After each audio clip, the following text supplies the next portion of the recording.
Salut à tous, c'est Alex de Giro News. Aujourd'hui on se retrouve pour le test de la Ninebot One Z10, qui est une roue très attendue sur laquelle on a déjà pas mal écrit. Il est temps de donner notre avis un peu plus détaillé, un peu plus substantiel. Ça fait environ 1 mois et demi que je l'ai reçu, j'ai roulé plusieurs centaines de kilomètres avec. Je ne l'ai vraiment pas épargné, vous verrez ça avec les images en gros plan.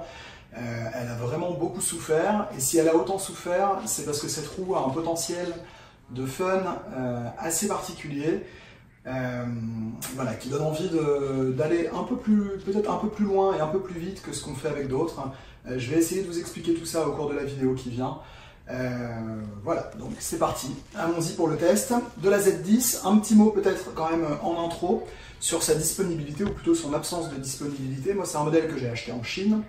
Aujourd'hui la roue n'est pas officiellement distribuée en Europe et elle n'a pas le certificat de conformité CE qui autorise à l'utiliser sur la voie publique en France.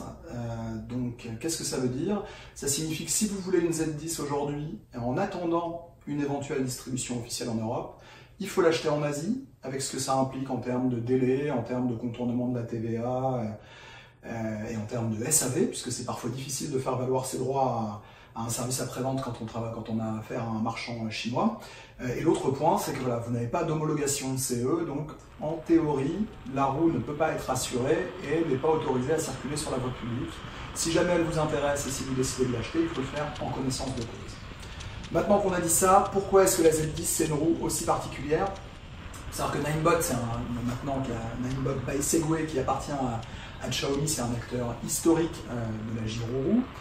Ils n'avaient pas sorti de nouveau modèle depuis longtemps, il y avait la E+, il y avait la S2 et on attendait un nouveau modèle. La One Z, elle a été annoncée à l'été 2017, elle a mis très longtemps à sortir, elle a mis quasiment 1 an. Et sur le papier, elle était très intrigante pour plusieurs raisons. D'abord parce que les chiffres avancés par Ninebot étaient assez encourageants. On parlait d'une vitesse de pointe de 45 km/h, 80 km d'autonomie. Et puis le gabarit et le look. Elle a un design très particulier, très compact, alors qu'on est sur une roue de 18 pouces et qui est en fait très large et assez costaude. Et puis elle a ce pneu 4,1 pouces de large, donc beaucoup plus que la plupart des roues concurrentes qui sont plutôt en général aux alentours de 2,5 ou 3 pouces sur les formats 18 pouces. Voilà. Tout ça mis bout à bout, ça faisait que c'était une roue qui était extrêmement attendue. Il se trouve que Ninebot en France et en Europe c'est un peu compliqué. Ninebot France a fermé, il y a une structure maintenant qui est basée aux Pays-Bas qui s'appelle Ninebot Europe qui est censée reprendre le flambeau, mais ça met un peu de temps, il y a cette histoire de conformité, bref. La Z10, elle a fait office d'arlésienne pendant un moment, et puis elle a fini par arriver au début de l'été, d'abord en Chine, et puis avec des volumes de production un peu plus importants qui permettent aujourd'hui de la commander depuis l'Europe, à des prix assez attractifs, puisque dans les meilleurs promos aux alentours du 11 novembre ou du Black Friday, on pouvait la trouver aux alentours de 1 300 € en Chine.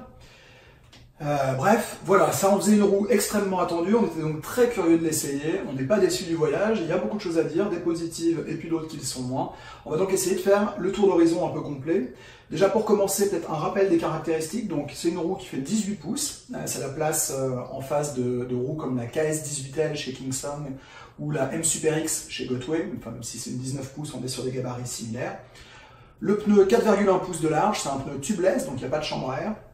Ce pneu très large, il conditionne énormément l'agrément de conduite, on va le voir.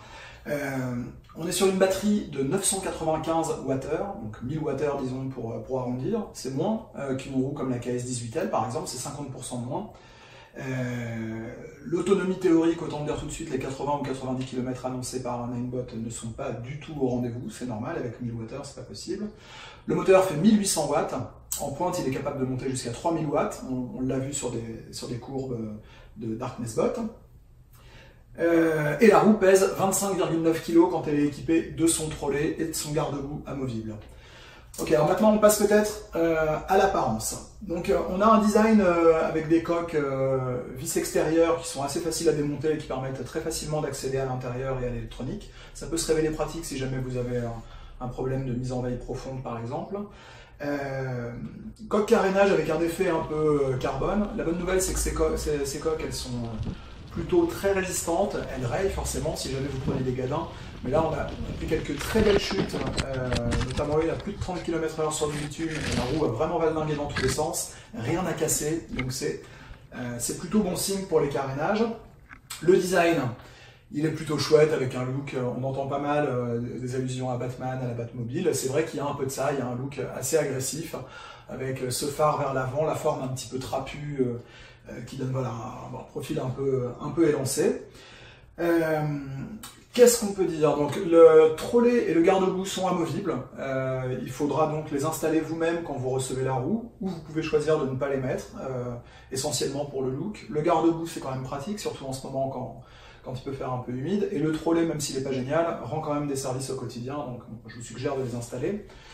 Au niveau des pédales, pas grand chose à dire. Si vous avez déjà eu une roue Ninebot, c'est les mêmes que sur la One Plus.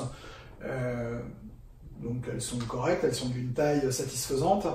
Elles sont livrées avec des bandes d'un grip en plastique qu'il faut compléter par un grip de type skateboard autocollant. On vous conseille de le mettre parce que la conduite de la Z10 fait qu'on a besoin d'avoir de très très bons appuis sur les cale-pieds. Donc moi je réfléchis même peut-être à renforcer le grip pour le rendre plus pratique. Le petit défaut de ces pédales, c'est qu'il n'y a rien pour les attraper assez facilement quand elles sont pliées pour les déplier. C'est assez compliqué de les attraper avec le pied, donc il faut se baisser et le faire à la main. C'est pas forcément super pratique, mais bon, ça c'est pas encore très grave. Sur le côté, on note ici qu'il y a une petite trappe protégée par un uppercut en caoutchouc qui permet d'accéder à la valve en fait du pneu tubeless. C'est plutôt bien pensé parce que ça évite que ça prenne des coups intempestifs. Donc en fait, vous enlevez la trappe, puis vous faites tourner la roue jusqu'à localiser la valve. Évidemment, il faut utiliser un prolongateur pour gonfler. Vous noterez que là sur le modèle, il y a des protections, des protections donc caoutchouc qui sont collées en haut et en bas des carénages. Elles ont été fournies avec la roue. Elles n'étaient pas présentes sur les tout premiers modèles, le tout premier batch, mais maintenant elles sont fournies de série avec la Z10. Je ne suis pas sûr que ce soit le cas avec la Z6, qui est la variante moitiément autonome, mais en tout cas avec la Z10, il y a ces protections qu'on peut mettre ou ne pas mettre. Moi je les ai mises parce que je savais que j'allais attaquer un peu avec la roue et je préférais limiter les dégâts. Après la protection qui est en haut peut être un petit peu gênante au niveau de la malléole, donc il y a des gens qui préféreront l'enlever. En dessous on a un revêtement qui est assez doux, donc on peut l'utiliser tel quel. Si je passe sur le haut, un bouton pour allumer et éteindre la roue, très facile d'accès. Il suffit d'une pression courte pour allumer. Voilà, on entend le bruit caractéristique, les lumières se mettent à s'allumer. Une deuxième pression courte pour éteindre. Il y avait pas mal de discussions sur les forums au début sur est-ce que ce bouton très accessible pour lequel il ne faut pas une pression longue, est-ce que ce serait pas dangereux quand on roule? Rassurez-vous, quand la roue était lancée, le bouton n'est pas fonctionnel. Le seul truc un peu gênant, c'est que des fois quand on manipule la roue à l'arrêt, on va pouvoir appuyer dessus alors qu'on est en train de, je sais pas quoi, quand je la porte pour la rentrer dans mon garage par exemple, il m'est déjà arrivé une fois ou deux d'allumer la roue sans le vouloir, mais bon, on n'est pas dessus donc c'est pas très grave. En tout cas, il n'y a pas de risque de chute à ce niveau-là. Il y a un témoin qui indique la charge de la batterie de façon un peu grossière, là, avec un système de jauge à 4 éléments. Le connecteur de charge, qui est protégé par un bouchon en caoutchouc qui a le mérite de bien tenir. C'est pas toujours le cas sur les engins électriques, là il est vraiment, il tient bien en place et il protège le connecteur de l'eau, ce qui est plutôt une bonne nouvelle. À l'avant vous avez le phare, donc en fait il y a deux ampoules pour un total de 5 watts. Alors, le problème du phare par défaut, c'est qu'il est orienté un petit peu haut en fait. Au lieu d'éclairer la route, il éclaire probablement 5 ou 10 degrés trop haut. Donc il est pas mal pour être vu par les gens qui arrivent en face. Par contre, quand vous roulez et qu'il fait nuit noire, il éclaire moyennement. Donc ça peut valoir le coup ou de le réorienter en fait en mettant un petit prisme pour rediriger la lumière un peu plus vers la route. Ou, c'est plutôt ce que je vous conseille, vous optez pour un éclairage optionnel que vous allez porter par exemple plus haut sur vous, au niveau du casque ou au niveau de la tête. Ça permettra à la fois d'être plus visible et de mieux éclairer la route. À l'arrière, vous avez un feu stop. Et puis sur les côtés, un peu partout, vous avez un système de LED coloré dont l'affichage peut être personnalisé au travers de l'application. Alors je ne sais pas si c'est le cas de tout le monde, chez moi ça déconne un peu. On est censé pouvoir paramétrer plusieurs motifs différents, il y a un motif de vague, il y a des ondulations, et on est censé pouvoir choisir les couleurs dans une roue chromatique. J'obtiens jamais vraiment les effets quand je demande du bleu, ça fait du orange, quand je veux du rouge, ça affiche du vert. Bon, moi c'est pas le point qui m'intéresse le plus, donc ça ne me gêne pas, mais voilà. Sur le haut, vous avez aussi la poignée pour soulever la roue qui a le mérite d'intégrer un coupe-circuit. Le coupe-circuit se fait à la détection du poids en fait. Ça veut dire que quand vous soulevez la roue, instantanément, il y a un capteur à l'intérieur de la poignée qui détecte que la roue se soulève et le moteur s'éteint tout de suite. Ce qui est bien, c'est que c'est pas un bouton apparent, donc vous risquez pas de rater le bouton au moment de soulever la roue. Là, il suffit vraiment, vous la prenez, vous l'empoignez. Et dans 99% des cas, la roue s'éteint correctement. Il m'est arrivé une fois, en l'empoignant au moment où je venais d'essayer de passer un bateau et j'avais un peu raté mon coup. Comme elle était encore un peu élancée, je l'ai empoignée, le moteur s'est pas arrêté. Mais le reste du temps, ça fonctionne très bien. Vous arrêtez, vous prenez la roue, vous montez votre trottoir ou une marche d'escalier ou je sais pas quoi, vous la reposez, instantanément elle redémarre et elle restabilise. Là-dessus, pas de problème. Dernier truc à noter, vous avez peut-être entendu quand je l'ai allumé tout à l'heure, c'est qu'elle fait des tas de bruits rigolos, des bruits un peu en mode R2D2 ou Droid. C'est assez marrant, notamment quand vous l'appairez avec l'application mobile, elle fait un bruit spécifique. Et puis, si jamais vous tombez ou si le gyroscope décroche, en cas de chute ou de choc, elle se met à faire des espèces de bips de droïdes mécontents. C'est rigolo au début, après ça devient assez dispensable. Un tout petit mot très rapide des réglages via l'application mobile. Si vous avez déjà une trottinette ou une roue Ninebot, vous ne serez pas dépaysé, c'est toujours la même appli. Les réglages, au-delà des aspects lumière, je parle vraiment de la conduite, ils sont principalement au nombre de 2. Il y en a un, c'est le réglage de la sensibilité qui peut être réglé sur 4 niveaux de 0 à 3. Quand vous êtes à 0, la roue répond instantanément, et quand vous êtes à 3, il y a une certaine inertie, ça veut dire que quand vous allez mettre votre poids vers l'avant, il va falloir quelques fractions de secondes pour que la roue réagisse. Ça permet d'avoir une conduite beaucoup plus coulée, beaucoup plus souple. Personnellement, je mets à 0 et je préfère que la roue soit très très réactive. Surtout quand on conduit sur la route et je pense qu'il faut pouvoir accélérer et ralentir très vite, donc je préfère ce réglage là, mais il y a des gens qui seront plus à l'aise avec une position intermédiaire ou avec la souplesse maximale. Le deuxième réglage, c'est un freinage assisté. C'est un peu étrange, moi je l'ai pas gardé parce que je trouve que ça apporte rien. En fait, quand vous allez freiner, la roue va aider légèrement le mouvement en faisant un effet similaire à celui du tilt back. Donc, en fait, c'est censé aider à freiner, comme si peut-être vous alliez, je sais pas, mieux garder l'équilibre. Honnêtement, moi je vois pas l'apport. C'est légèrement perturbant quand on a déjà l'habitude de la roue sans. C'est pas particulièrement plus sécurisant. Donc peut-être que ça vaut le coup d'essayer. Peut-être qu'il y a des gens qui trouveront leur marque avec, mais en tout cas pour moi ça n'a pas été concluant. Ok, alors après cette intro sans doute un peu longue, venons-en au vif du sujet, c'est-à-dire la conduite. Alors je vais essayer de vous donner mes impressions de façon un peu claire. J'ai déjà conduit pas mal de roues concurrentes qui sont toutes assez proches dans la conduite. C'est-à-dire que quand vous savez conduire une Kingston, vous savez conduire une Botway, vous savez conduire une Ninebot, les algorithmes ne sont pas tout à fait les mêmes. La hauteur des pédales, le gabarit de la roue. Et globalement, si vous avez acquis les bons réflexes avec l'une, vous pouvez assez facilement passer d'une roue à l'autre, c'est pas très compliqué. Celle-ci, il y a un petit effet quand même, il faut s'habituer, c'est valable aussi peut-être pour les roues très grandes comme la Mixer, mais il y a un petit effet particulier qui est dû à la largeur du pneu. Moi, pour être complet, j'ai dû tâtonner un peu pour trouver la pression du pneu qui était bonne. Au début, j'ai gonflé à quasiment 3 bars, parce que c'était l'habitude que j'avais sur mes roues précédentes, et je trouvais que la roue était assez difficile à contrôler.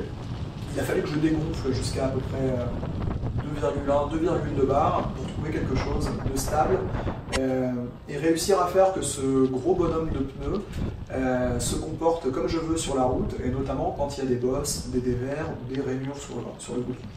Alors c'est le grand défaut, ou c'est la grande inquiétude concernant la Z10, c'est est-ce que ce pneu, il est susceptible de générer de l'inconfort ou des difficultés à conduire. Je pense, mon point de vue, c'est que c'est pas comme ça qu'il faut le formuler. La prise en main est un petit peu difficile, mais après quelques kilomètres ou quelques dizaines de kilomètres, une fois que vous êtes habitué, c'est pas une roue qui est plus difficile qu'une autre à conduire. Par contre, c'est une roue sur laquelle certains mouvements vont demander plus d'efforts à certaines plages de vitesse. Je m'explique. En dépit de son gros pneu et de son gabarit un peu costaud, La Z10 est ultra maniable à basse vitesse. Moi, je suis pas très bon en freestyle, mais je l'ai prêté il y a pas longtemps à un membre de l'assaut Wheelers 33, Fred, qui instantanément est parti en marche arrière avec, sur un pied et tout ça. Il n'y a aucun problème. On peut très facilement rouler à très très basse vitesse, on peut faire des manœuvres, tourner quasiment sur soi-même sans aucune difficulté. Il y a un moment par contre où ça devient un peu plus difficile d'appuyer les virages. C'est quand on commence à atteindre, ou plutôt dépasser les 20-25 km/h. Pour une bonne et simple raison, c'est que la Z10 est une roue extrêmement stable. En fait, elle ne veut pas se pencher. Avec une roue concurrente, quand vous allez prendre un virage avec un peu de vitesse, la roue va s'incliner légèrement. Vous allez vous incliner et la roue va s'incliner dans le même mouvement, un peu comme on le fait en deux roues. Et bien là, imaginez que vous êtes vous êtes sur une moto, un peu comme les motards sur circuit qui, vous savez, inclinent, qui mettent quasiment le genou à terre. Mais la moto, elle reste très très droite. Et bien là, c'est un peu ça. La roue reste très droite, donc en fait, quand on veut tourner de façon assez serrée, à vitesse élevée, ben on va être obligé d'utiliser quasiment tout le poids de son corps, et même de se déporter un peu sur le côté, pour impulser le mouvement. Et c'est ça qui donne l'impression que c'est plus difficile. Mais en fait, c'est pas plus difficile. C'est plus sportif, peut-être, parce qu'il y a un effort physique qui est plus important. Mais une fois que vous avez pris le coup de main, ça se fait aussi bien. Et en fait, c'est là où ça devient intéressant, c'est que c'est plus rigolo, en tout cas à mon sens, c'est plus fun, c'est plus marrant qu'avec certaines roues concurrentes de taille équivalente. Avec cette roue-là, quand j'attaque des virages à 20-25 km/h, que j'essaye de les prendre serrés, j'ai le sentiment d'être sur un deux roues motorisé, en train de conduire et d'attaquer un peu. Comme quand j'étais gamin et qu'on essayait de faire toucher les cale-pieds, les mobylettes dans les ronds-points. C'est un peu le même principe, sauf que là, évidemment, on ne fait pas toucher les pédales, ou en tout cas, moi, j'y arrive pas. Voilà, je ne sais pas si c'est très clair, mais je pense que c'est vraiment le point crucial de la conduite et de l'agrément de conduite sur cette roue. C'est ça, c'est le fait qu'en fait elle est extrêmement stable et que donc voilà, il y a des gestes un peu différents à trouver par rapport à d'autres roues et des gestes qui demandent à être plus appuyés. Et ça en fait non pas un défaut à mon avis, mais une de ses principales qualités, c'est que ça la rend très drôle, très joueuse en fait, parce que voilà, on reste concentré sur la conduite, parce qu'on a envie de tenter peut-être des manœuvres ou des trajectoires qu'on aurait pris sans trop y réfléchir avec une autre roue. Donc j'ai parlé de basse vitesse, très honnêtement c'est très maniable, à plus haute vitesse forcément, donc elle roule vraiment à 45 km/h, là pour le coup la vitesse max elle est atteinte. On atteint 46 sur l'application Ninebot et en fait au GPS on est à 44,5-45 km/h. Donc là-dessus, la promesse est bien réelle et on les atteint plutôt bien. Le moteur donc, fait 1800 watts. Les accélérations, c'est pas la roue la plus péchue, la plus coupleuse qui soit, mais les accélérations sont quand même assez franches et les freinages sont globalement assez dynamiques aussi. Encore une fois, là-dessus, c'est pas la meilleure. Je pense qu'une M Super X par exemple est encore un chouïa plus dynamique, mais bon, c'est déjà très bien. On peut rouler vraiment à 45. On a un système, j'aurais dû le dire dans l'application, de réglage avec 3 alertes sonores. On peut paramétrer des vitesses à partir desquelles, enfin plutôt 3 paliers auxquels on a des bips de warning, en sachant que le dernier palier correspond au déclenchement du tilt back. Donc vous verrez dans les séquences là, sur lesquelles je roule. Moi je crois que j'ai mis le premier bip aux alentours de 42 km/h, voilà, et puis les deux autres à 45. Donc elle roule bien à 45, ça y a pas de problème. Le tilt back se fait en douceur. Ce qui est pas mal, c'est que quand on mesure la puissance de la roue, par exemple en pente, en accélérant très fort, on se rend compte que la batterie et le moteur sont capables de délivrer jusqu'à 3000 watts de puissance. Ce qui est bien, c'est que quand vous êtes sur le plat à 45, vous n'êtes pas aux limites de la puissance du moteur. C'est-à-dire que si jamais il y a une bosse sur la route, normalement le moteur a la réserve de puissance qui va bien pour gérer le tilt back, encaisser l'accélération et autres. C'est un des principaux points à retenir quand vous roulez sur une gyroroue, donc quelque chose qui demande un équilibre et sur lequel on ne veut surtout pas faire un faceplant, c'est de jamais rouler aux limites du moteur et de la puissance disponible. Accélération et freinage, donc c'est plutôt pas mal, même si c'est pas forcément la meilleure. Un mot donc du terrain. Alors moi je trouve qu'une fois qu'on est habitué à la roue, elle se comporte globalement bien sur du bitume, y compris quand il y a des bosses ou quand il y a des difficultés. Il y a deux phénomènes qui sont un peu déstabilisants au début et qu'il va falloir apprendre à compenser. Le premier c'est un dévers. Typiquement là nous on est près de Bordeaux, très souvent les routes sont légèrement bombées et la piste cyclable est sur le côté et à un endroit où le bitume est légèrement incliné. Et là en fait il va falloir très légèrement compenser en appuyant sur le mollet qui est du côté extérieur de la roue. Ça n'empêche pas de rouler, vous allez circuler à la même vitesse, mais la position ne sera pas exactement la même que si vous étiez sur une route parfaitement plate. Ça a un impact quand vous passez sur des bosses et que vous passez sur le côté, c'est à garder en tête. Il faut compenser ça parce que sinon, évidemment, la roue va avoir tendance à vouloir se mettre droite par rapport au sol. Donc il faut anticiper ça. Et un des seuls points où j'ai été vraiment un peu gêné par rapport à d'autres roues, c'est quand quand le bitume est rainuré de façon assez prononcée, dans le sens dans lequel, en parallèle de la trajectoire que vous suivez. Parce qu'en fait, ce gros pneu, quand il se met dans un rail, eh ben, c'est un petit peu plus difficile d'en sortir qu'avec une autre roue. C'est exactement l'effet si jamais vous roulez en vélo et puis que vous passez sur des rails de tramway et que le pneu de votre vélo rentre dedans. Bon là c'est très casse-gueule. On n'en est pas là parce que le pneu est très large, donc vous n'allez pas rester coincé ou bloqué sur des rails, il n'y a pas de problème, vous pouvez en sortir, vous pouvez naviguer, mais il peut y avoir un sentiment d'inconfort ou un léger sentiment de perte de contrôle à ce moment-là qui peut être déstabilisant.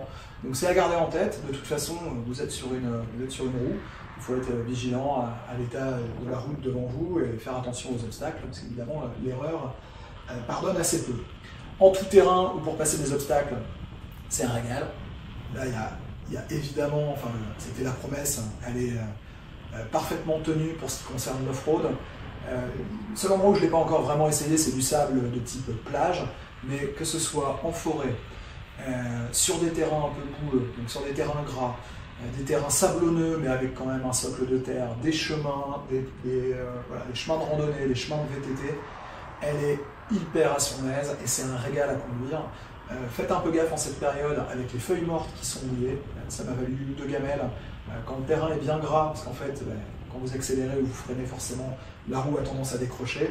J'avais oublié ça un peu depuis l'hiver dernier, donc faites gaffe si jamais c'est le cas. Pas de problème pour les trottoirs, alors quand il s'agit de descendre des bateaux ou des marches, il n'y a vraiment aucun problème, vous pouvez y aller. Pour en monter, c'est globalement plutôt bien aussi, il y a le coup de main à prendre, mais on peut monter des trottoirs de 10-12 cm sans aucun problème. Du moment que les pédales passent, normalement vous arrivez à passer aussi, le tout étant d'adapter l'allure. Voilà, ça c'est vraiment pour le volet conduite, c'est peut-être un peu décousu, je ne sais pas si c'est très clair. Mais voilà, retenez qu'en tout cas pour moi c'est une roue qui est parmi les plus agréables à conduire. Non pas parce que c'est pas la plus facile, c'est peut-être pas la plus performante, mais c'est vraiment une des plus joueuses et une des plus fun que j'ai rencontrées jusqu'à maintenant. Et un autre petit point très appréciable, elle est très discrète. Elle fait assez peu de bruit. Il y a évidemment un léger sifflement, mais il est plutôt contenu par rapport à d'autres roues, et c'est très agréable. J'en viens maintenant, donc j'ai parlé des performances, j'ai parlé de la vitesse de pointe, j'en viens à un sujet crucial, c'est l'autonomie. Alors donc, la promesse théorique 80 ou 90 km/h, évidemment, on n'y est pas. Moi, les premiers tests d'autonomie, je les ai faits sur des séances où je roulais très fort, parce que j'étais vraiment en train d'essayer de tester les limites de la roue. Et il faut savoir qu'à partir du moment où vous arrivez à 50% de batterie, la vitesse maximale commence à être légèrement plafonnée. Les 50 km de batterie, les 50% de batterie, en roulant fort, moi je les atteins à peu près aux alentours de 30 km. En sachant que je fais 75 kg, donc on va dire qu'entre 80 et 85 avec mes vêtements et mon équipement, et que j'ai fait les tests au mois de novembre où à Bordeaux il faisait une quinzaine de degrés, sur des terrains globalement plats, mais par contre vraiment avec des accélérations tout le temps au taquet, beaucoup d'accélération, freinage, pas mal de terrains accidentés, et pas mal de trajets à haute vitesse, avec des moyennes plutôt aux alentours des 30 km/h. L'autonomie complète, on va dire, quand je dis complète, c'est pas jusqu'à atteindre le 0%, mais c'est jusqu'à atteindre les 12% de batterie, où là, la vitesse est limitée à 10 km/h et où la roue se met à biper en permanence, ça devient à peu près inconduisible. Pour moi, c'est à peu près 50 km, en roulant aux alentours de 25 km/h de moyenne. Donc je pense que les deux chiffres à retenir, si vous êtes une corpulence un peu comme la mienne, c'est que vous avez 30 km, vous pouvez rouler vraiment à fond, et vous avez le plein potentiel de la roue, les 45 km/h, et tout le couple disponible. Et puis au-delà, vous avez toujours l'accélération, vous avez toujours la pêche, mais par contre la vitesse de pointe baisse à partir du moment où vous avez dépassé donc, les 50% de batterie. Elle baisse petit à petit, et voilà, jusqu'à ce que ça devienne vraiment désagréable à utiliser parce que plafonner trop lent, aux alentours de 50, 52, 55 km peut-être si vous roulez pas trop vite. Il faut savoir qu'au niveau de l'application, le témoin de batterie, la jauge n'est pas linéaire en fait. La première moitié, en roulant 30 km, vous êtes à 50% de batterie, puis en fait derrière il reste probablement qu'une vingtaine de kilomètres. Donc c'est à garder en tête. c'est pas extrêmement précis et surtout c'est pas linéaire. Mais voilà, retenez ça, 30 km vraiment à fond, 50 km si vous voulez épuiser la batterie. Donc moi je pars du principe que je fais 30 km avant de recharger la roue, puis après si en fait je me retrouve à en faire 35 ou 40, c'est pas grave, je sais que je peux les faire. Mais si je devais partir pour un trajet de 50 km, j'emmènerais mon chargeur et je prévoirais une étape au milieu. Je pense que c'est comme ça qu'il faut raisonner. Au niveau de la batterie, il y a un élément de construction peut-être qu'on peut évoquer, c'est que la Z10, il y a 2 modules de batterie, donc 500 Wh chacun. Les 2 modules, ils sont bien visibles, ils ont un connecteur chacun au niveau de l'électronique. Ces modules, ils sont branchés en cascade, ce qui signifie que quand vous rechargez la batterie, en fait, ça recharge d'abord le premier module, puis après le deuxième. Et ça a un effet, si jamais vous vivez en montagne, ou si jamais vous habitez à un endroit où il y a énormément de pentes, c'est que la roue a un système de récupération d'énergie au freinage, ce qui signifie que quand vous roulez en descente, il y a une partie de l'énergie qui va être transférée et qui va recharger la batterie. Mais ça ne recharge pas les 2 batteries de la même façon. Ça a été pas mal montré sur le forum Electric Unicycle aux États-Unis, en fait, quand on utilise beaucoup le KERS, au bout d'un moment, il y a un déséquilibre qui se crée entre les 2 batteries. Et il faut savoir que c'est le niveau de la batterie la plus faible qui va conditionner la disponibilité de la roue. C'est-à-dire que si vous avez une batterie qui est à 10% et l'autre à 50%, l'application et le système de la roue, vous considérez qu'il reste 10% de batterie disponible. Donc vous avez intérêt, si vous êtes dans ce cas de figure, à rééquilibrer les 2 batteries, et ça se fait au moment de la charge. Ça se fait en fait quand vous avez branché la roue sur le chargeur, que vous avez ici le témoin qui dit que la batterie est revenue à 100%, vous avez les 4 témoins de la jauge qui sont pleins, mais le voyant sur le chargeur est encore au rouge. Ça veut dire que le système est encore en train de travailler. Et en fait, le BMS, le Battery Management System, est en train de faire l'équilibrage des cellules pour les remettre tout au même niveau. La conclusion de ça, c'est que si jamais vous êtes dans des zones en pente, ça vaut le coup, de temps en temps, pas forcément à chaque charge, mais de temps en temps, peut-être des 5 charges, voilà, déjà de contrôler peut-être le niveau des batteries dans l'application, vous pouvez contrôler la tension de chacune des 2 batteries, et puis de temps en temps de faire une charge vraiment complète pour rééquilibrer les modules.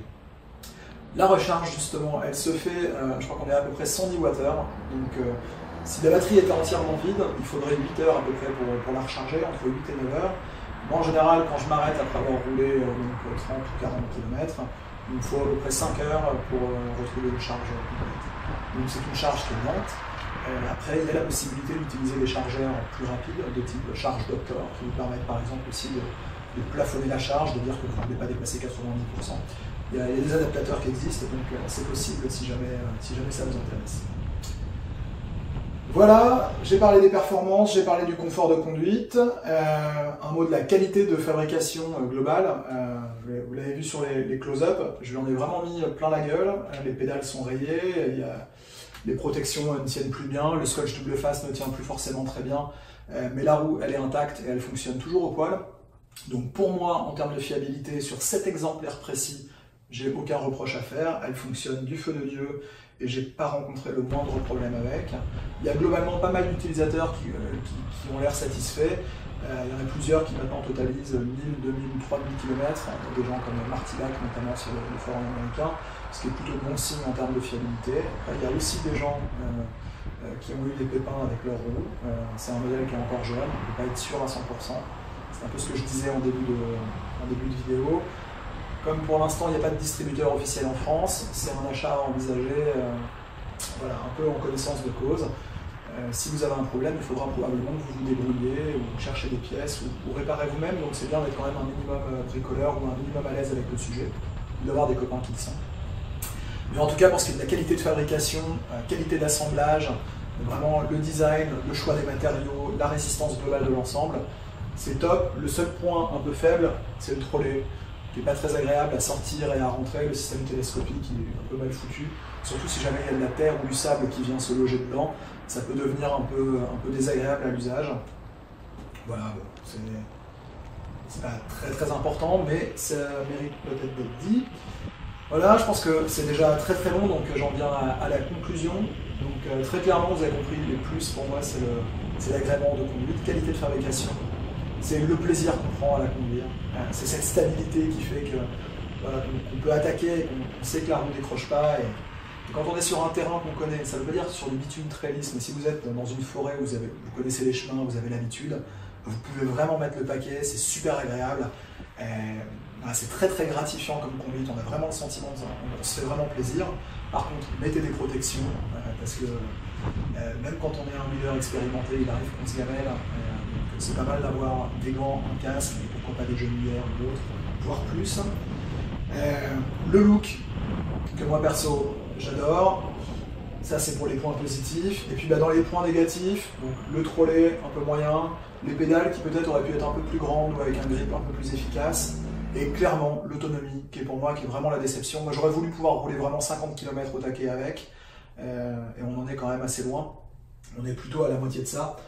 Donc la déception, c'est ça. Et puis après, le point d'attention particulier, c'est que c'est une roue qui a besoin d'être un peu apprivoisée. Elle n'est pas forcément super facile à prendre en main. Donc c'est peut-être pas la roue que je conseillerais à un débutant. C'est plutôt la roue de quelqu'un qui a envie de quelque chose d'un peu différent, qui s'éclate déjà avec un modèle un peu plus conventionnel et qui a envie de tester quelque chose d'autre, ou qui a envie d'une expérience un peu différente. Écoutez, c'est mon avis, comme dirait l'autre, il n'engage que moi. En tout cas, n'hésitez pas à me partager vos propres retours, si vous avez une Z10 ou si vous avez pu l'essayer. Je suis évidemment super preneur de vos retours, ça m'intéresse de voir si vous voyez les choses un peu comme moi ou si au contraire vous avez un avis différent sur le sujet. Voilà, j'espère que cette longue vidéo vous aura intéressé, que vous aurez appris quelques trucs.